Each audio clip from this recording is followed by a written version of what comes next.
it can be safely said that we would be living with two types of universe. The one of dark matter, and the one we observe through light. One does not exist without the other.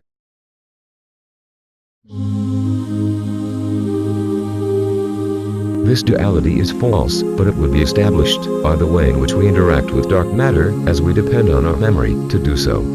To see the particles that make up dark matter, we must first illuminate them.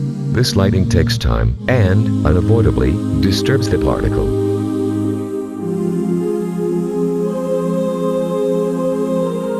You cannot know where in space the particle is, or at what point in time it would be existing. It is concluded that the act of illuminating a particle would determine its existence and its relative motion. So, dark matter can and should be static, at least until the moment it is illuminated. This is where the Copenhagen interpretation, proposed by Niels Bohr in 1927, comes in. It places the observer as a fundamental part of quantum mechanics. The properties of light as a wave or a particle know when to appear, because the experimentalist effectively tells them what to do. This detail is disturbing and has been tenaciously denied by Einstein and other physicists. For them, a particle continues to exist even if we are not there to see it. These days, the view of Copenhagen is treated more seriously. In any case, everything indicates that the movement of particles depends on the observer and his memory, since the movement does not exist outside of time. As we would see that particles always live with delay, or with the appearance they had in the past, we fall back into the false duality of the universe.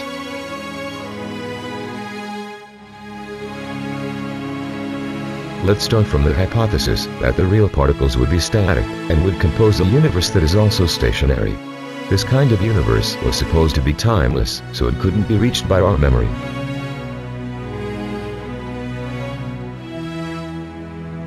The necessary illumination of the particles, which would allow us to verify their existence, would be done in two stages. In the first, the light would be packaged or quantumized, a process that, according to quantum mechanics, would not require time. Thus, the particle would remain invisible to us. Even though this cannot be proven in practice, the packing of light should simulate the existence of a negative curvature in the space around the particle. This is because it has already been demonstrated by physics that the formation of the quantum does not require a measurable time.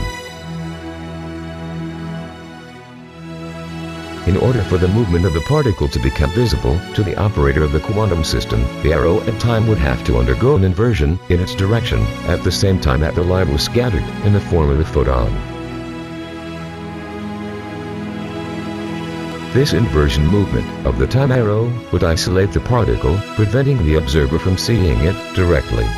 For this, he would depend on the messenger of the particle, the scattered light.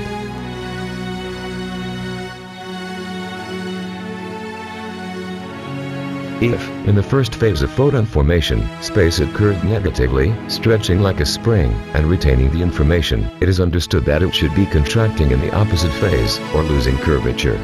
This detail would justify the fact that we are recording the stretching of light and its redshift in a time-phased manner.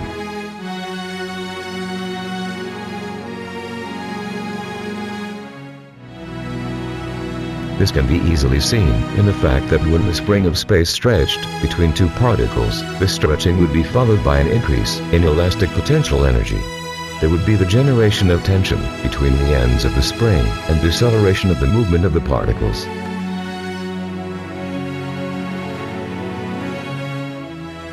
But, when the light was scattered, the observer would, finally, have access to the information about the stretch, and he would see the particles speeding up, even with the light shifting towards the red. The two events would belong to opposite phases, and mutually exclusive.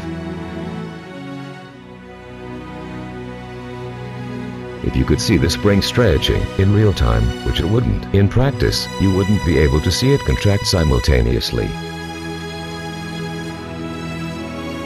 The use of light to visualize the particles puts them in continuous and relative motion due to the exclusion of direct access to the quantum formation phase.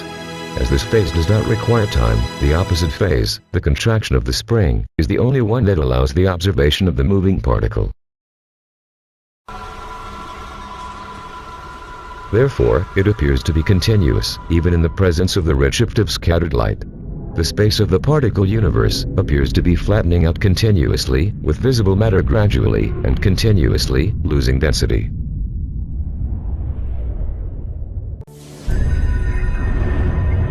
One of the problems at the illumination of particles' presence is the fact that the light waves emitted or reflected by the particles are circular. As they moved away from the center, the waves would overlap over time, forming a straight cone.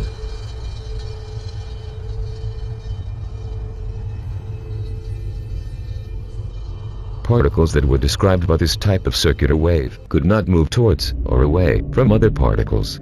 Under these conditions, an illuminated electron would always be at the same distance from the nucleus of the atom, rotating around it with constant speed and acceleration.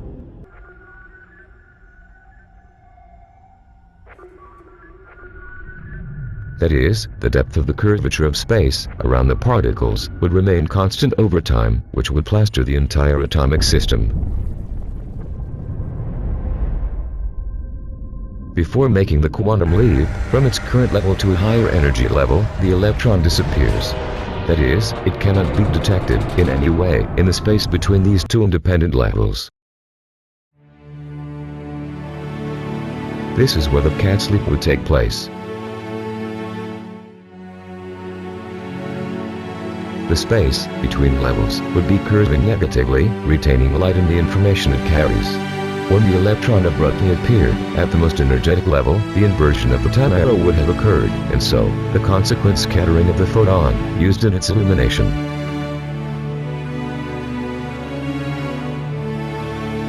At this point, space would already be losing curvature, but the light would have to cope with its previous stretching with a delay. Therefore, the scattering of light should be followed by an increase in the wavelength of the scattered light, predicted in the photoelectric effect.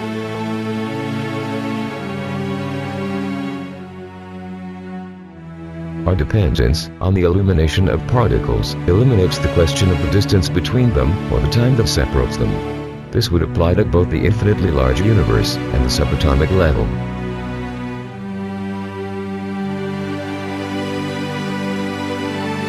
It is due to the fact that we depend on the local scattering of light to describe any kind of movement. Your telescope would be useless if the light of a distant star were no longer available to you to be followed only in the direction of your past. In this case, the past is an illusory concept, as it would depend on the scattering of light near us.